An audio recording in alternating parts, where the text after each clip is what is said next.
Welcome back to our 32 for 32 NFL preview series. This is the goal line stand, and Brett, we have reached the goal line. We're going to punch this thing in. We're going to run it from the 1 yard line, unlike that smarmy prick Pete Carroll, and we are going to talk Philadelphia Eagles football. I am very excited and very scared all at one time as an Eagles fan. Why are you scared? I just don't sense things trending in a positive direction. Would you be apprehensive? I don't know. Scared's the word. Good, yeah. Scared, like Howard Eskin says, scared, you go get a dog. So apprehensive on the season. A good choice of words by you there.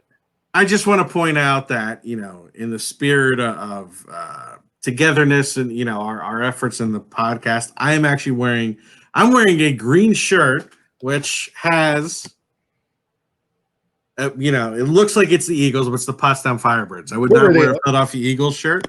But they were in the Continental Football League. They were the Continental League. Because it was the Pottstown Maroons that were the NFL, right? They were the back in the NFL champion. Yeah, no, this team was around in the 60s and 70s. And for a little trivia, there is a New York Giant connection because Bob Tucker, who was the last ever New York Giant to lead the league in receptions, came from the Pottstown Firebirds. Well, there you go. We've learned something. Let's get into it. Let's get into the Eagles. We're going to have a lot to discuss. Obviously, 9-7 a season ago, the NFC East champions. Someone had to win the division. They won out, and it was them.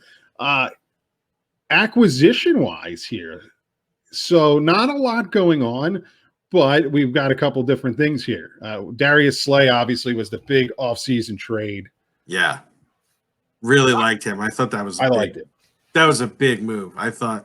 I have no idea why Detroit let him go, and I think we talked about that for the Lions preview. I think that shows a lot of Matt Patricia's issues. Yep. But I thought this was a huge pickup for the Eagles. I think he might be their best cornerback in the past several years. I mean, really good player. This was I was very much on the train, and the Giants, we talked about it in the Giants episode yesterday, Giants preview. I wanted Logan Ryan in an Eagles uniform. I thought that it would have been a smart move, a veteran guy coming from New England. This is not bad. I'll take Darius Slay. I'm cool with it.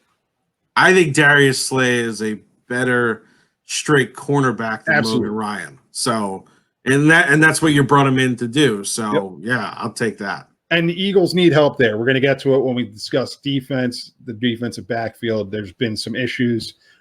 Running down this list, Jatavis Brown from the Chargers, retired.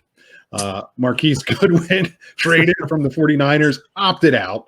So, the Goodwin one, I'm all, we get it. I'm not going to, people have been shitting on him for opting out. Him and his wife tried for so long to have a family. Yeah. And it's finally happened. And there's health issues involved. Whatever, man. Yeah, it's just stay home and congrats to them on the birth of the child. And I think anyone who's complained, look, we discussed this at length. He supported Deshaun Jackson in a strange way regarding Deshaun Jackson's comments, anti-Semitic comments, and all of that. You want to take issue with that, by all means, I did. But I am not going to take issue with someone who is looking out for him and his family. I have no issue with that at all. And neither should anyone else. No, agreed. Javon Hargrave coming in from Pittsburgh. Loved that. Loved it. Love it. He's hurt. Yeah. It's like, okay. Time's yours. Injuries, to throw it back a little bit here. Will Parks out of Denver. He's a guy. Decent, but hurt. Hamstring injury. I mean, this is craziness. We haven't even gotten into guys that are gone, and everybody's gone. Everybody is hurt or just, I don't know, opting out, they're retiring. It's insanity. This one I want to talk to you about. Nikhil, Roby, Coleman coming in from the Rams. What's your thoughts here? I like him. I think he's a good slot corner. There's sometimes guys become slot corners because, well, they weren't able to land the top two positions. You know what I mean? Yeah. This is a guy who sort of specializes in being a slot corner, which is something you guys have needed for a while. People are going to look at it and they're going to say it's not a sexy name. It's not a sexy acquisition. I think it's a very, very good acquisition for the Eagles. The Eagles run a lot of nickel, so he's going to be on the field. It is now they're going to be running a lot of nickel. Now a lot of nickel is going to be on the field with the nickel, and it is going to be hopefully healthy. Yeah, I think it was a really good acquisition. He draws a lot of the ire from Saints fans, but I don't think neither of us give a shit about that. I'm fine with it. Yeah, who cares? There's one play he made 3 years ago. I don't care. There was no penalty on the play, no flag. Okay, well, if that was an Eagles game, perhaps you'd view it that way. Otherwise, that was the worst non-call in the history of the game. I will not attack a fellow zebra. Oh yeah, that's right. Either way, look, I think it was a good pickup. I agree with you. Let's talk departures here. Lots of names on this list. Name value. And I'm going to start from the bottom because now it's rearing its ugly head with injury of Andre Dillard, the apparent issues with Jason Peters and whatever he's doing. Halapuli Vali Vaitai. We talked about this when we discussed him going to Detroit. A lot of money. But I thought this is a guy that maybe the Eagles didn't give the correct opportunity to. Maybe should have. Well, do you mean correct opportunity on the field, or you mean financially, contract-wise? Both. Like he was on the field. He was a good player. I mean, he was a good player. And maybe this is a guy that the Eagles should have found a way to keep on the roster. And hindsight's 2020. You didn't know what was going to happen, or maybe you did. There wasn't faith in Dillard. If there was talk of bringing Peters back, who knew it was going to be a contract thing? But the guy couldn't stay healthy. I figured he had value as a part of the system already being here to the organization. I agree with everything you said. I think, though, in the end, sometimes it just comes down to economics and the amount of money that Detroit threw at him. There's no way the Eagles were even going to come into close to the ballpark. I mean, that's the negative of the Eagles, and it's really not. We've talked about this in other episodes. The Eagles' cap situation, it's really not as much for this year. The problem is next year. Yeah. But because of how severe it is next year, it's limiting what they can even do this year. So, yeah, and I get it. He wanted long-term security, and he got it in Detroit. It's unfortunate, particularly now given what's going on with the Eagles' offensive line. But I agree with everything you said, though. Working our way up, Jordan Howard just didn't fit the Eagles system. And he might have been a little bit more banged up than he let along. It's going to hurt from a running back standpoint, but it's not the end of the world. That we discussed this on the big show, the goal line stand at length. Outside of a few guys, running backs, you can fill in a name. You can slot a guy in there. Yeah, I was surprised when you guys picked him up. I was like, oh boy, because I've been a fan of his since college. I mean, Mike, we've had the opportunity to watch him because he's in the Rutgers division and we played at Indiana. Very good player. I definitely agree with you. I think he was more injured than he let on. He looked noticeably slower. Yeah, and it just didn't work out. So it's not the end of the world, him leaving. Mac Hollins, kind of the same thing. Could never stay healthy. Had a cool dance. That's great. Took the top off of a defense once or twice, but this was another bad pick. Him leaving is not that big of a deal. Camus Grugier-Hill, I actually think this one hurts a little bit more. He was not a huge piece of the defensive side of the ball, but he was a ball guy. He was always around the football from his special teams. He would come up with big plays here and there. Yeah. Eagles lack some depth at that linebacker spot. So to me, it's not the end of the world that he's gone, but it's going to hurt more than a lot of people think. I agree with you there. I would say, I'm sure we'll get to this. I think that the linebacker position in general for the Eagles is by far the least talented group. Absolutely. Has been for a while. I mean, look, you did win a Super Bowl with a non-talented group, but if you look at it now, to me, it's now gotten to the point of worrisome. Yeah, we're going to get to that. Yeah. Ronald Darby, we talked about Ronald Darby when we discussed the Washington Redskins, the Washington football team. If he wanted to be in Philadelphia, I would have had no problem with it. Boomer bust kind of player, makes great plays, but for all the great plays that he makes, he's good for a couple more knucklehead type plays. Yeah. I'm okay with the Eagles moving on with him. Nigel Bradham is this one. I thought maybe he'd come back, even though he doesn't think Philadelphia's a winning environment. The interesting thing is he went to New Orleans, and New Orleans cut him several days ago. Yes, that's what I mean. I thought he would come back after that. He made the comments about playing for a winner, which I actually think were taken out of context. Yeah. But Nigel Bradham is a guy who's still hanging out there. Maybe as the season progresses, he is a guy, knows the system, that the Eagles could bring in, because we're going to talk about linebacker, and it's not good.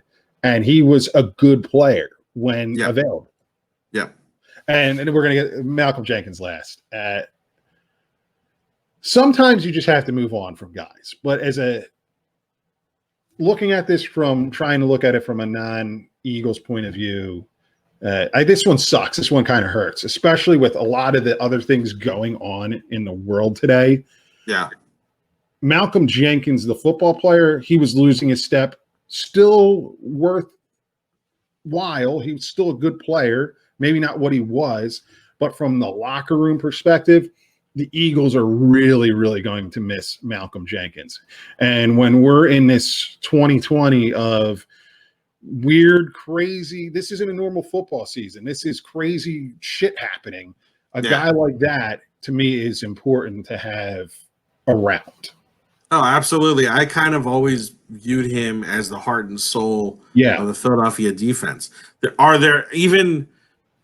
I think Fletcher Cox is probably and has been the best player on the Eagles defense, but Malcolm Jenkins is just he was that heart and soul. He was the captain. Yeah, absolutely. Yeah, he was the guy, the steadying voice. He was for the people, for the locker room. It's a shame that he's no longer there, and it's going to be interesting to see who kind of fills that void now. Yeah, because I don't know who it is from a perspective of on the defensive side. Maybe it's Fletcher Cox. Yeah, I don't know. You look at Brandon Graham, right, when healthy. Yep, when he's around, it's going to hurt more than a lot of people think. I agree. I definitely agree. You know what else is going to hurt a lot more than people think is drafting a quarterback with the goddamn second-round pick when you have a franchise quarterback. Let's get into the Eagles draft here. Jalen Reagor out of Texas Christian. Yeah. Well, he's hurt too. He's hurt. Yeah. So as we discussed on the recap show, I was not thrilled with this pick because I would have you had Justin Jefferson on the board, who I just thought was a better receiver. Agreed. So Jalen Reagor is he's viewed like a Deshaun Jackson, and I think that was the attraction. The Eagle. I'm guessing, but to me, I think they were attracted to the fact that he's kind of viewed in that light. He has return capabilities. The thing is, he is not anywhere close to having that kind of speed. He underwhelmed in his 40 time at the combine because I think he was a little dinged up actually back then too. But he ran in the 4.5s. Deshaun Jackson is a low 4.3 guy, right? He's among those that has rare speed. Jalen Reagor does not have rare speed. Great athlete, but not rare speed. Also, I personally, if I was drafting wide receivers, I would not ever draft in the first round a guy who has a history of drops, and Right. Jalen Reagor does. So Yep. I didn't love the pick.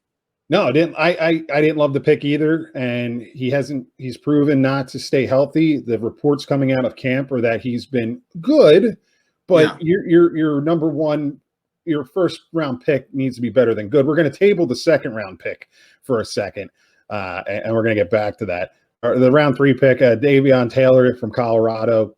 This guy's a project guy. We talked about this in our wrap up show. He was the what do you call it? He was out on Mormon mission. Yeah. And missed a year of football. I mean, he's fast. And the Eagles wanted a great athlete. Right, but linebacker specifically, the Eagles need players. They don't need projects. But it's strange too, because third round, you're still in the, we're drafting a guy who should be a starter, right, as opposed to, are we drafting a project? And this, and it was kind of known, like literally even, as soon as the video popped up, when they do the 45-second highlight film and they're talking about him. And in that clip, they're saying, he needs a few years to further learn the position, which, again, I'd rather him on my team than on another team. I think this is a guy who will pay dividends for you. But, it is strange to get him in the third round or to draft a project in the third round like that. The 4th round pick, Kayvon Wallace out of Temple. I liked it.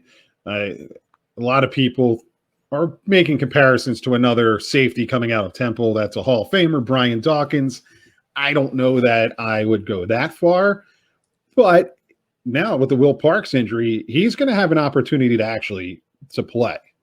Yeah, he's definitely going to play. I think there's benefits to coming from such a large program like he did. Brent Venables is an excellent defensive coordinator down there at Clemson. And, he's been in big games. The lights are not going to be too big for him. He came from a sophisticated system. So, I think it's a little too soon to compare him to one of his former alums in Brian Dawkins. But, I think he's a good player. I thought that was a good 4th round pick. Jack Driscoll out of Auburn, kind of a swing guy, can play a bunch of different positions. Probably could have benefited from a redshirt year in the National Football League. And now, with everything that's going on with the Eagles and their offensive line, there's a legit chance he could be playing. And I'm sorry, I didn't mean to cut you off. There's a legit chance, and I think what worries me though is I haven't heard much about him in training camp. He hasn't kind of stood out, which is a little worrisome. He's there. Maybe that's good though. I don't know. Running through the rest of it here. John Hightower drafted for speed. Okay. Sean Bradley, a Temple guy, maybe makes a contribution on special teams. Maybe Quez Watkins, another guy, speed guy. The Eagles like him. 6th round wide receiver. Who knows? Prince Tega Wanogo. I think it's Wanogo. Yeah, from Auburn. Okay. Casey Toohill, Stanford. I heard good things about him. I had actually. The guy who made this graphic and can't spell Stanford, or Davon from Taylor. That's all right. You're good. You're good. Look, I heard a few good things, good reports about him in camp, to the point where they thought he might push some of the other lower tiered defensive ends, like a Sharif Miller.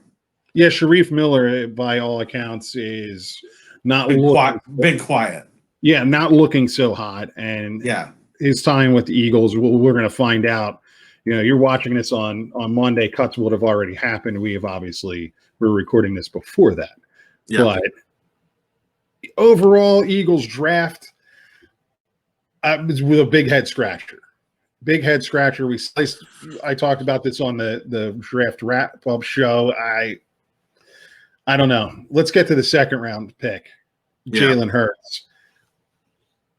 Maybe it's starting to make sense. He has had, from all reporters, a really, really good camp. He is making plays that are surprising a lot of people. Throws on the run, redirecting the offense. It's not to debate whether or not he is a good football player. I think he's one of the better quarterbacks to come out of the 2020 class. Yeah. Drafting him in that position when you just paid your franchise quarterback, I don't know.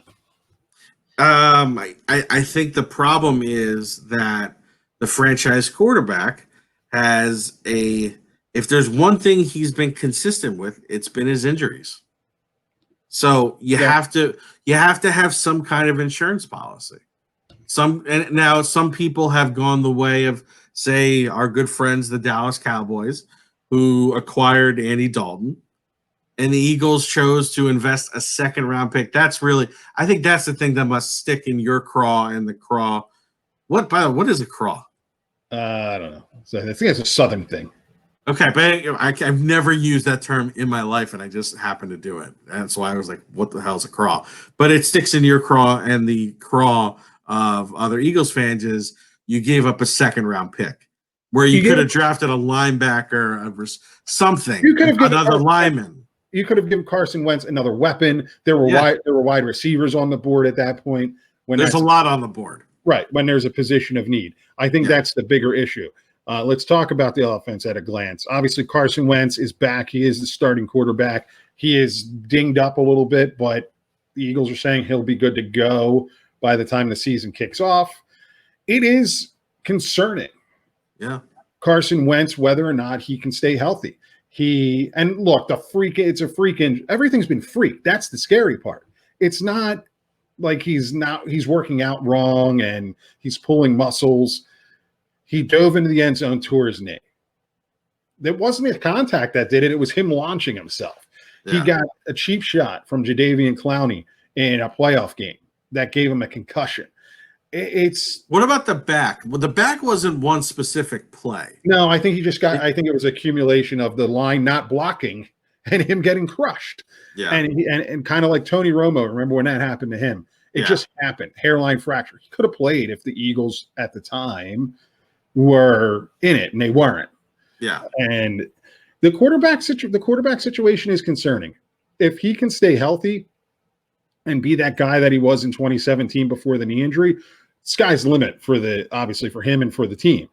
But he hasn't proven that. That's the problem. But I think, though, look, if Jalen Hurts can come in, if Jalen Hurts is the guy who is making these plays, I wouldn't be, if you take a few steps back, I wouldn't be as concerned globally about the quarterbacks then, because you have a legitimate backup. Sure. The Eagles have said that Nate Sudfeld is the backup. I don't believe that he's going to be the backup on paper, but that is what it is. I think if Wentz went down, so okay, hypothetically, you guys are playing Washington in the opening, and Wentz goes down in the third quarter, I think the first guy in is Sudfeld. If there's anything long term, it's probably Jalen Hurts. Bingo, that's my thought. Yeah, absolutely. Yeah. Eagles quarterbacks room. It's weird because you got these good players, but it's concerning. It's concerning to me. No, I get because you're thinking about it, because you have this guy, you have Carson Wentz, and he is your guy. Yep. So and he is, when healthy, is on an MVP level. So and I get it. It's frustrating to think that he just can't consistently stay healthy.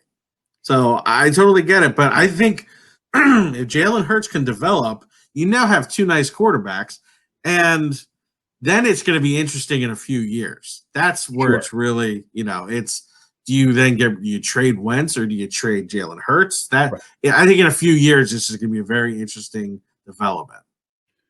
Moving on to the running backs. I know everyone's real high on Miles Sanders, as am I. He really proved to be more than what people expected him to be. But outside of Miles Sanders, there is not a lot going on with the Eagles running back room. We talked about Jordan Howard departing. it's a little bit scary that it's a little bit thin after him. Boston Scott, a guy who made plays throughout the course of the year. Maybe I'm looking at it wrong. Maybe they don't need.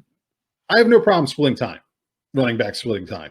Unless you have Saquon Barkley, it's perfectly fine to have two guys. And I don't know that the Eagles have that. And I don't know that.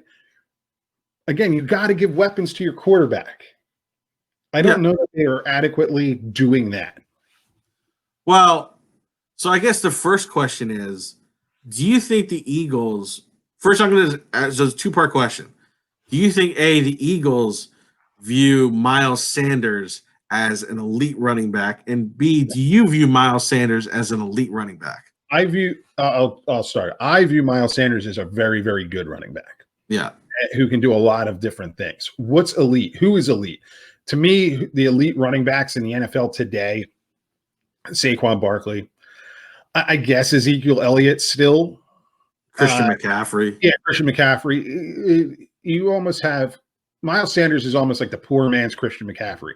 Yeah. Same skill set, maybe a little slightly different, but same kind of skill set. They do similar things, but he's not as good as Christian McCaffrey. He's a little bit behind him. But maybe I think the Eagles view him just like I view him. Yeah. They view him as a piece. Yeah. Because if the Eagles though viewed him high enough, maybe it's just that, they view him as kind of a bell cow. Yeah, I don't think they do. Yeah. I think they view him as a piece. And that's kind of how the Eagles have always viewed running backs, especially under this regime. And I take this regime back to 1995 when Jeffrey Lurie bought the team. Yeah. What's the last time they brought in a big-time running back? Twice it's happened, I can think of. Ricky Waters, so 1995. Yeah. And then when they brought in, what's his face? Chip Kelly brought him in from Dallas. DeMarco Murray. DeMarco Murray, who's quarterback sliding to avoid a first down. That bum, that idiot. That's when the Eagles always just had a bunch of guys. And that's you also drafted pretty well. I mean, you had Westbrook. And, sure, that's not to call Westbrook just a guy, but that Shady. Yeah. They had Westbrook, they had McCoy, and they've developed into the bell cow running back. Yeah. Maybe Miles Sanders in the next 2 years does develop into that.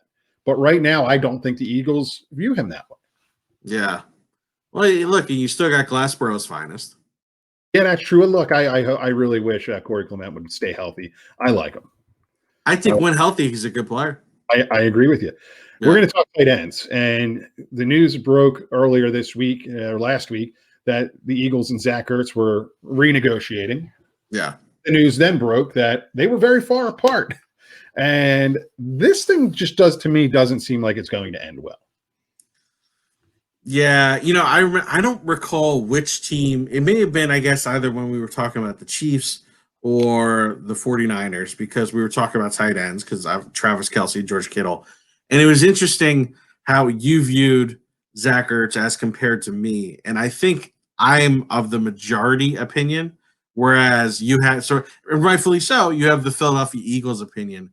I think you're much higher on him than the general public is.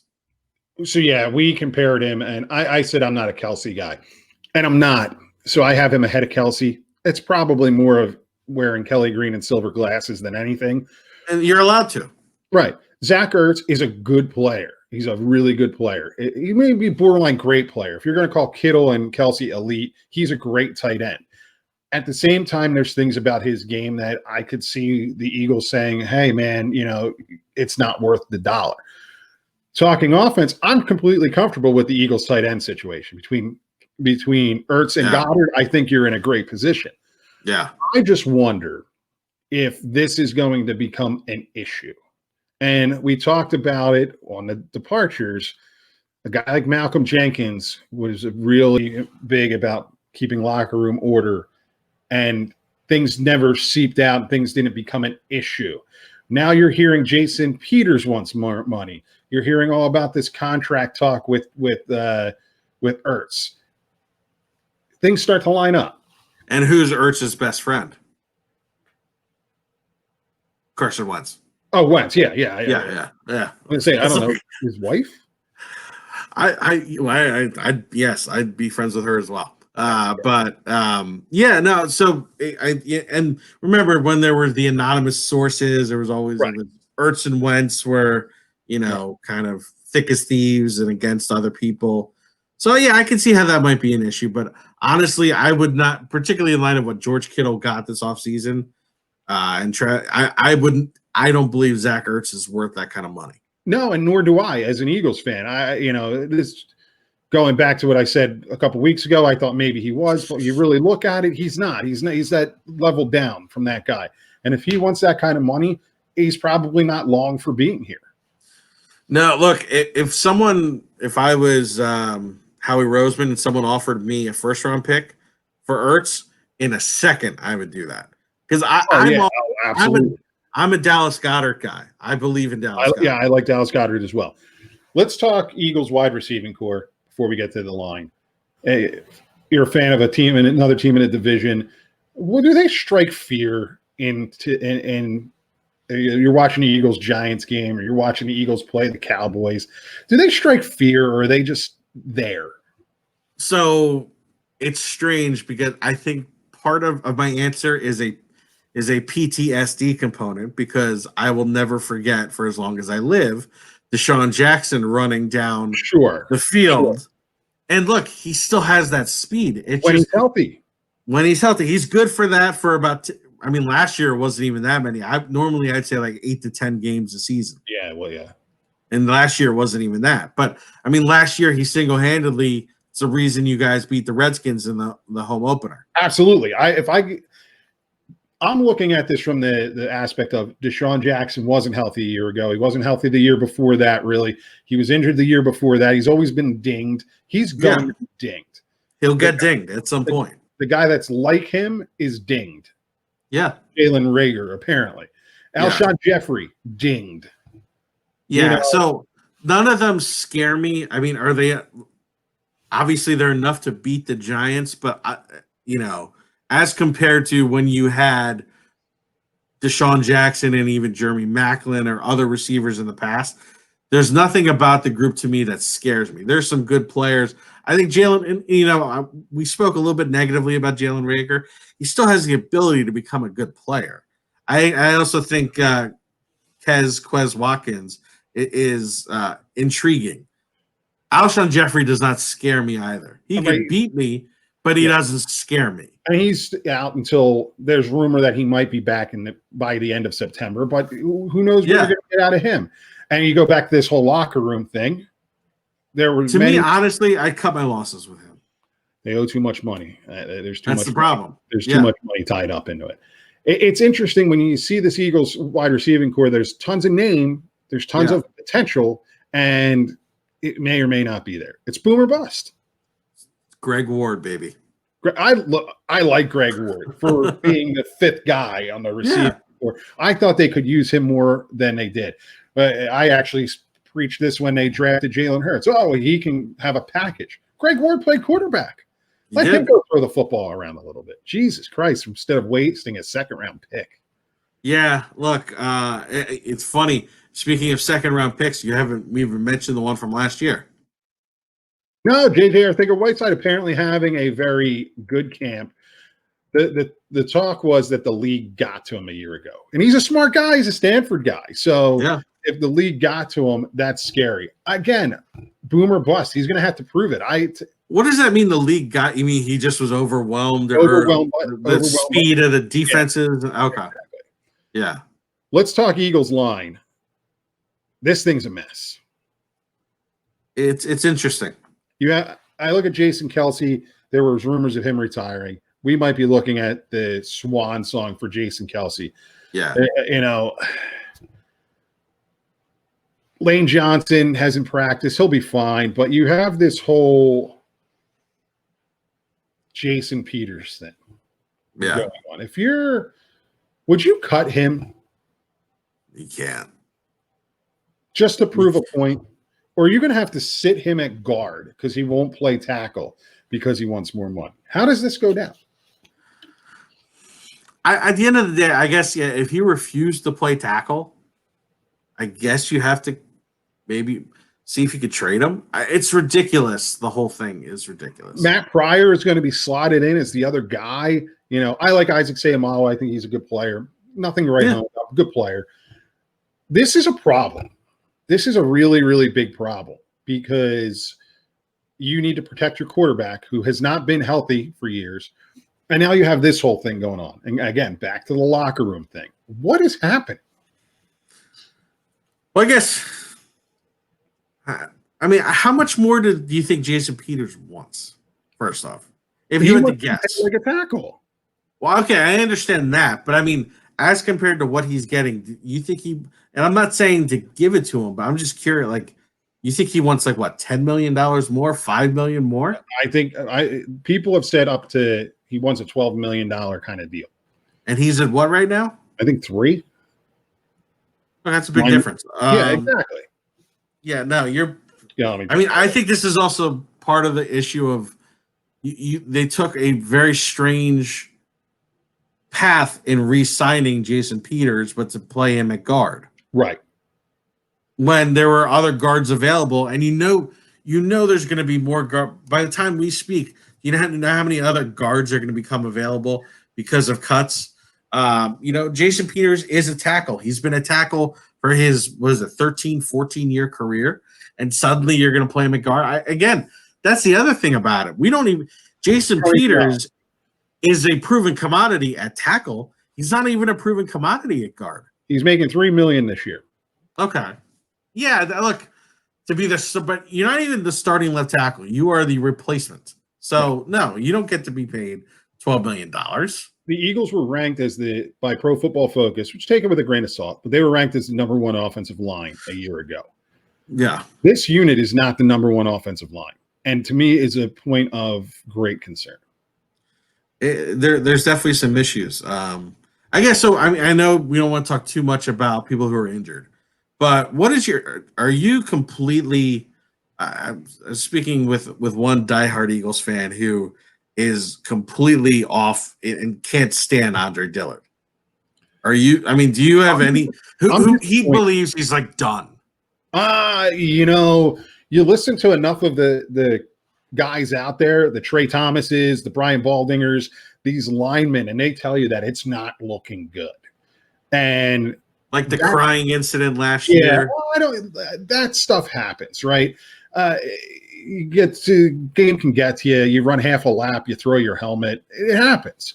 Okay, we're referring to you when you were 10. And again, you were 10 then. Right.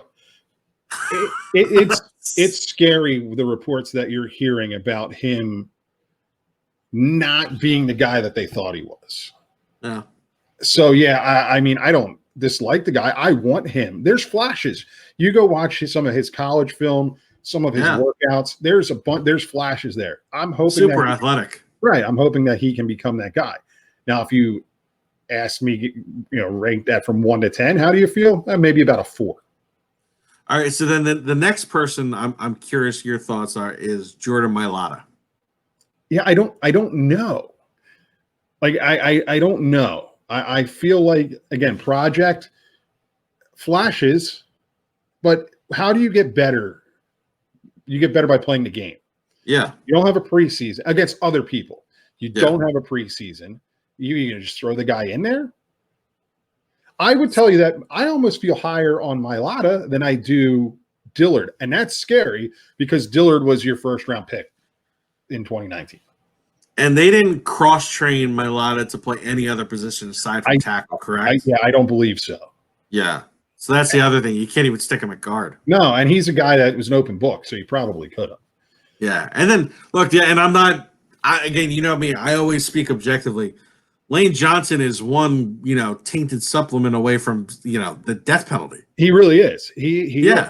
And I like him, but sometimes he does dumb things that you have to question. And you have a center he's done. He's almost done. Yeah. I mean, it's funny. Before Doug Peterson came around, the end of the Chip Kelly era, he was I remember the talk was he was done. He already had one resurrection. Yeah, I thought he was done. So the offensive line is very, very concerning moving into 2020. Look, maybe I'm wrong and it all gels, but I don't know. I don't know. Let's move over to defense, and I would love to see the defense play like these guys. Yeah. But I don't know that that's going to happen. I'm going to start from the back and move forward. The Eagles secondary is scary, and not in a good way. I mean, Darius Slay, cool, great. You got that's one of 4, 5. Yeah. You count them running out of the nickel. What's your take here? They've moved guys around. Jalen Mills is now a safety. Yeah. Rodney McLeod, okay, Avonte Maddox, Rasul Douglas. Are people expecting too much out of these guys? Are they good and people want them to be great? Are they serviceable? I think they're somewhere between serviceable and good. Okay. I don't know what that word is. I mean, because serviceable and adequate are essentially the same. Yeah. And then there's somewhere between serviceable and good. That's the way I kind of view them. And yeah, like even though Malcolm Jenkins again stepped slower, I would have much rather had him. I'm nervous about Jalen Mills at safety if I were an Eagles fan. Yeah, you know what? When I see Jalen Mills at safety, you know what pops into my head? What? 2 words for you. Macho Harris. Oh God, Macho Harris. Yeah. I'd take Isaiah Jenkins. I mean, yeah, that's a whole other can of worms. Isaiah Jenkins. Yeah, no, but yeah. So you mentioned I like Avonte Maddox. Look, it's like Rasul Douglas. I wonder how he would be at safety because he's so big. Yeah. I also believe that I wonder if, and maybe it's just you trade him.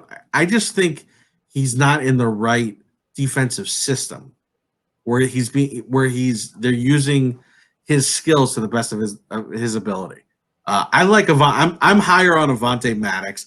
Again, you have Nikhil, Roby, Coleman now, right, who I think is a decent piece. The other sad one is Sidney Jones is another guy who just can't get right. He can't get right. No, he's not. I mean, I wouldn't even factor him into the equation.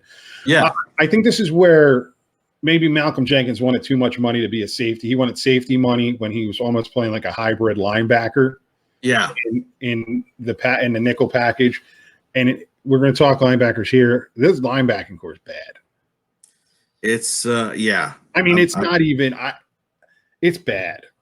It's not talented. It's not. I mean, you're asking me as a fan of another team in the division. I'll tell you what scares me about the Eagles. This does not scare me at all. No, this is slop. I hate to say that. This is the least talented group of any position that I've seen. And I know my Eagles. Yeah, better than a lot of Eagles fans. And I'm not trying to tout myself here, but this is the least talented position group the Eagles have put on a field since the Ray Rhodes era. Yeah, I can't really look. Nate Gary, I mean, great. I don't know. I can't. There's nobody there. TJ Edwards, Duke Riley. Right. Davion Taylor is going to be good in a few years. Right. Sean Bradley is more of a special teamer. Right.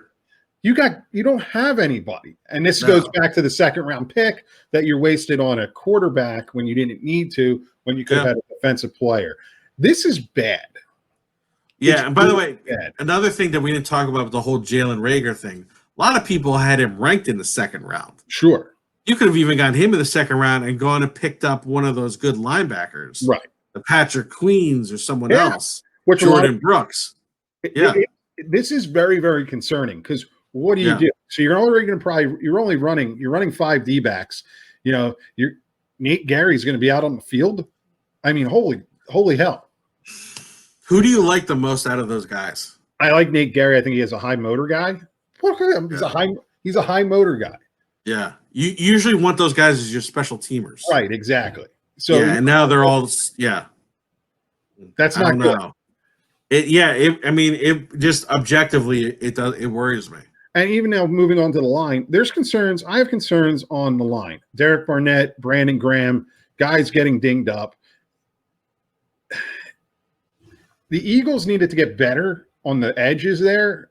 I'm not saying that they should have went out and got Jadeveon Clowney or even traded for Yannick Ngakoue like everybody else did. Maybe the price for Ngakoue, maybe they should have. I don't know. But the Eagles line outside of Fletcher Cox is still a concern to me as well. All right, so I just thought of something interesting.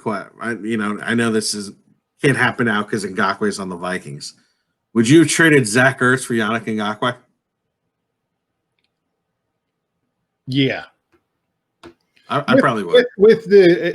I would have traded Zach Ertz for Yannick Ngakoue with Ngakoue saying, I'm going to come in and restructure and give you an extension. Yes. Well, that would have. Yeah, because I'm a big I'm a big believer in Dallas Goedert. Yeah. I'm a big believer in Dallas Goedert. I think Dallas Goedert is behind Ertz as far as skills, but not that far.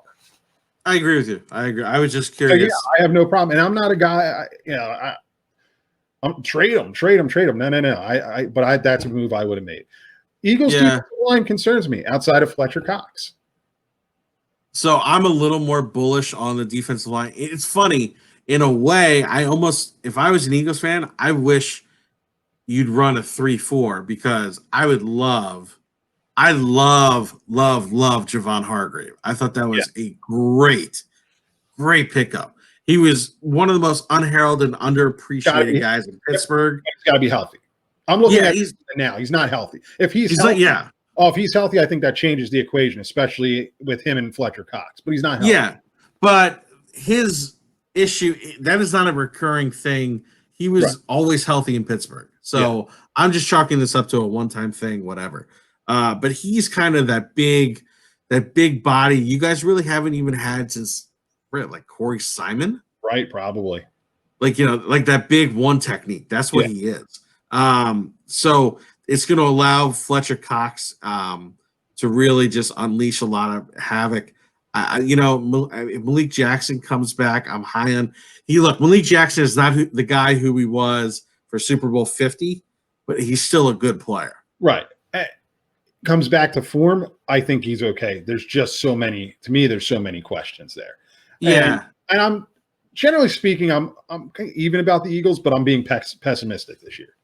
So what are your thoughts? Like, who do you like in terms of, you mentioned Barnett and Graham. What are your thoughts on the other defensive ends backing them up? Like, which ones do you like or not like? Man, Vinny Curry's back in the fold. Great. You have Josh Sweat, Deshaun Hall. Yeah, no, I know. And the problem is that everything you hear, I think Sweat has been performing better than a lot of people expected. But I'm a big preseason guy. I show me on the field. I don't know. There's really nothing there that excites me. And maybe I'm wrong. Maybe these guys can go out and make a couple plays. Maybe Sharif Miller just catches on. I don't think he makes it the team. He might not make the team. Yeah, that's of those guys, Josh Sweat, I guess. Yeah, but Deshaun Hall decent. Yeah, without seeing it in a preseason game, I don't know. Yeah. They're thin. They are thinner, yeah. But that D tackle rotation I like a lot. And then you got Hassan Ridgeway too. Right. I like the D tackle rotation. If the D tackles can get healthy and stay healthy, that's huge. Right now, they're not. So I'm basing this off of our now and I'm not projecting. When is Hargrave expected back? I think it's relatively soon. I think he'll be ready for the opener. I think he might be, but yeah, with the Eagles medical staff, add 4 games. They're almost as bad as the Sixers. Yeah, you never know. So we're going to wrap this thing up. This way we normally wrap this up is with some key questions. We've answered a lot of questions through this conversation. I'm going to flip the script, and you're going to ask me questions. Yeah, and see me get angry. So here's Carson Wentz. Over or under 4,300 passing yards?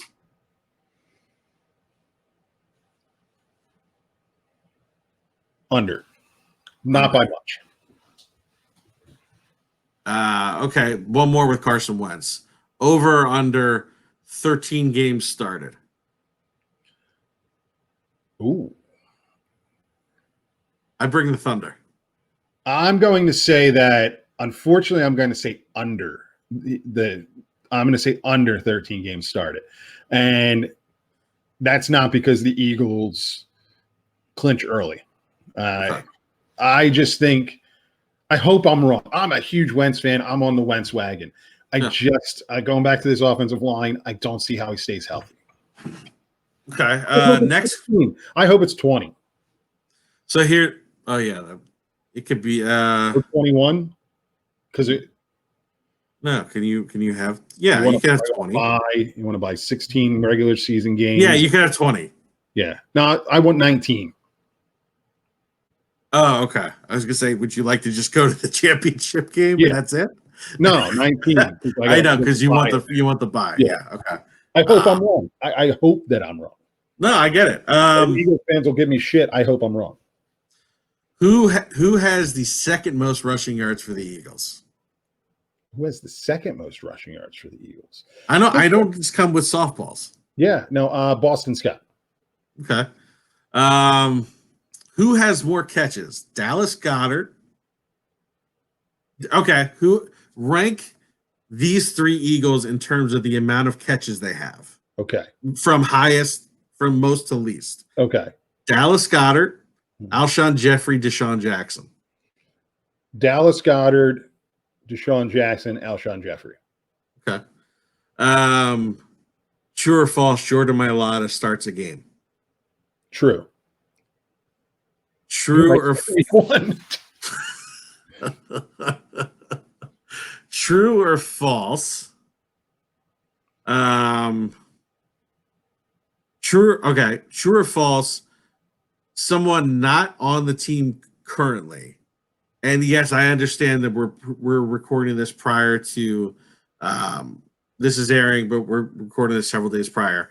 Someone who is not on the team as of September 4th will be starting a game for along the offensive line.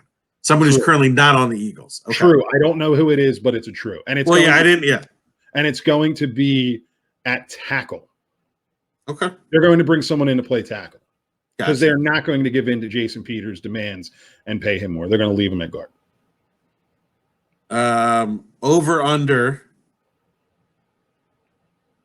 2 Pro Bowlers along for the defense for the Eagles. As a whole? As a whole. Push. It's going to be right there. I could see 2. I could see Fletcher Cox and I could see Darius Slay. And it's a push. It's not an over or under. It's a push. You have to give me an over or under. No, it's 2. I can pick 2. No, I didn't say over under push. Well, it's a choice. It's not a choice if I didn't. No, it's my over under. It's not under. There was no push. Okay. Under. Better chance of under than over. Okay. Which linebacker at the end of the season leads the position group in tackles? Oh, Jesus Christ. I'll go with Nate Gary. Doesn't he play special teams too? So you can get a couple. Yeah. Who leads the team in interceptions? I would think Darius Slay. But you could make it. This could be one of those surprise things where you get like a Rasul Douglas that slides in there. But I would think Darius Slay. Who leads the team in tackles for loss? Tackles for loss. I'm going to go with Jadeveon Clowney. Jadeveon Clowney? No, I'm being facetious here. Tackles for loss. Ooh. Let's say Brandon Graham. Okay. I could easily say Fletcher Cox or one of those guys, but they're more trying to think out of the box. Yeah. All right. Does Jalen Hurts combined between throwing and running, does he score 3 touchdowns over under? In meaningful games? In games. I'm going to say over. Okay. All right. What? This is fun. I like the go on this. Yeah, this is good. Zach Ertz over under 85 catches. What was he at last year? He was at 100 and was it last year or the year? Was it last year or the year before that he was over 100? Hold on. I think like 2 years ago he had like 188. It wasn't that many. It felt like that. I'm going to say over. Okay. Wide receiving core. Goddard and Ertz are going to have typical Goddard and Ertz years, but bigger than average tight end years. Now I know we're going to have the prediction show. We're going to reveal my records, but do the Eagles sweep the Cowboys? No. Do the Eagles sweep Washington? No.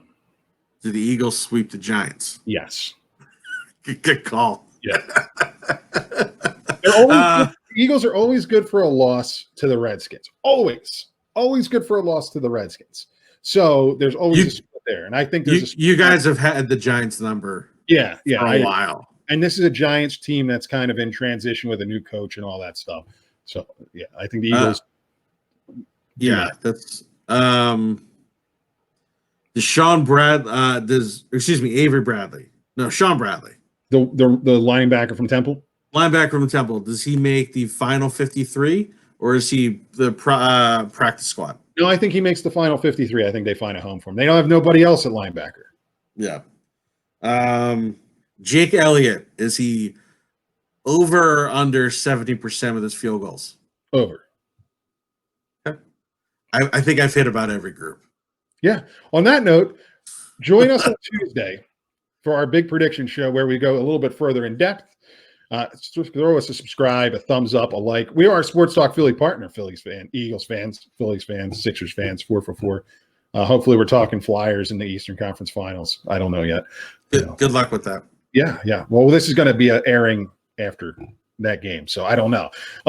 We might have to edit this whole part out. Join us Tuesday. Join us tomorrow for our big prediction show. And the podcast as a regular will return Friday for our Football Friday show. And we believe that we're going to be doing we've discussed Mondays or Tuesdays, a follow-up show from the weekend, depending on when teams play. Yes. I'm Mike. That's Brett. Check out the thing on the bottom, Thrive Fantasy. It's in the show notes, and we will see you tomorrow.